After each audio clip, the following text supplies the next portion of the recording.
உலக மக்கள் அனைவருக்கும் வணக்கம். இப்போது நாம் மிதுனம் ராசியின் தை மாத ராசி பலன்களை பார்ப்போம். குடும்பம். ராசிக்கு விரயஸ்தானத்தில் குரு பகவான் சஞ்சரிக்கும் நிலையில் சுக்கிரனும் தை 14ஆம் தேதி வரையில்தான் அனுகூலமாக அமைந்துள்ளார். புதன் தை 6ஆம் தேதி முதல் 23ஆம் தேதி வரை சுபத்துவ பாதையில் சஞ்சரிக்கிறார். அதன் பிறகு மாறிவிடுகிறார். சுகஸ்தானத்தில் கேது அமர்ந்துள்ளார். வரவை விட செலவுகளே அதிகமாக இருக்கும்.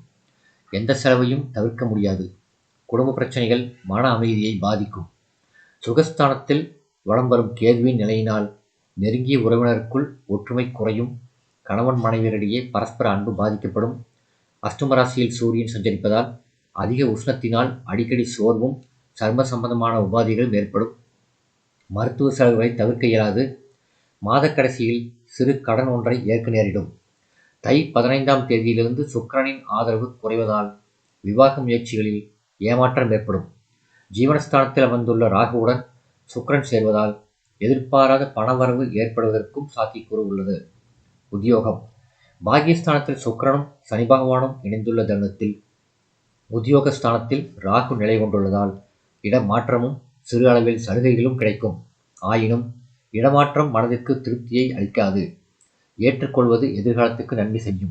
புதிய வேலைக்கு முயற்சி செய்பவர்களுக்கு வெற்றி கிடைக்கும். இருப்பினும் விருப்பத்திற்கு மாறான இடத்தில் பணிக்கு சேர வேண்டியிருக்கும். இதன் காரணமாக பல பிரச்சனைகளை சந்திக்க நேரிடும். தற்காலிக பணியாளர்களின் நிலை நீடிக்கிறது. தொழில் வியாபாரம். சனி பகவான் ஆட்சி பீடம் பெற்று சுக்கிரனுடன் இணைந்து நிற்பதால் சந்தை நிலவரம் சாதகமாக இருக்கும். நியாயமற்ற போட்டிகளை முறியடித்து லாபம் காண்பீர்கள். உற்பத்தியை ஓரளவு அதிகரிக்கலாம். தனஸ்தானத்தில் செவ்வாய் நீச்சம் பெற்றும் வக்கரகதியிலும் சஞ்சரிக்கிறார். குருவும் விரயஸ்தானத்தில் அமர்ந்துள்ளார். உற்பத்தியை அளவோடு அதிகரித்துக் கொள்ளலாம்.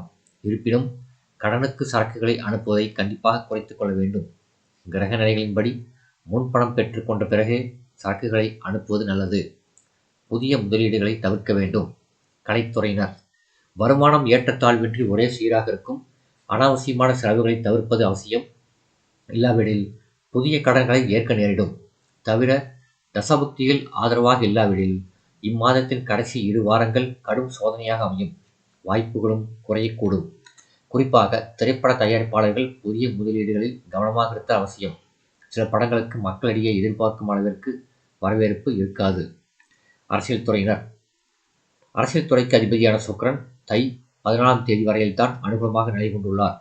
அதன் பிறகு கட்சியின் உட்பூசல்களில் உங்கள் பெயர் அவப்படும். கட்சி தொண்டர்களிடையே செல்வாக்கு குறையும். மாணவ மாணவியர். தை மாதம் 6ஆம் தேதியிலிருந்து அதே மாதம் 2 வரை படிப்பில் மனம் ஆர்வத்துடன் ஈடுபடும். நல்ல குணங்கள் மிகுந்த மாணவர்களின் நட்பும் சகவாசமும் கிடைக்கும். ஆசிரியர்களே முன்வந்து உதவி செய்வார்கள். போட்டிகள் விளையாட்டுகள் ஆகியவற்றிலும் வெற்றி பெறுவதற்கு ஆதரவாக சம்பந்தப்பட்ட கிரகங்கள் நிலை கொண்டுள்ளன. கிரகிப்பு திறனும் சக்தியும் நினைவாற்றலும் தக்க தருணத்தில் துணை நிற்கும். விவசாயத்துறையினர். உழைப்பிற்கேற்ற விளைச்சல் கிடைக்கும். அடிப்படை வசதிகளுக்கு குறைவிருக்காது. அஷ்டம ராசியில் சூரியன் தனஸ்தானத்தில் வக்கரகதியில் பூமிக்காரர்களும் சஞ்சரிப்பதால் அடிக்கடி ஏதாவது ஒரு உபாதைகள் ஏற்பட்டு மருத்துவ செலவுகள் ஏற்படும். கால்நடைகளின் பராமரிப்பிலும் செலவுகள் அதிகரிக்கும். அவற்றில் சிலவற்றை விற்றுவிட வேண்டிய அவசியமும் ஏற்படக்கூடும் என்பதையும் கிரகநிலைகள் குறிப்பிடுகின்றன. மாதத்தின் ஆரம்பத்திலிருந்தே திட்டமிட்டு தேவையற்ற செலவுகளை தவிர்ப்பது உதவும். பெண்மணிகள்.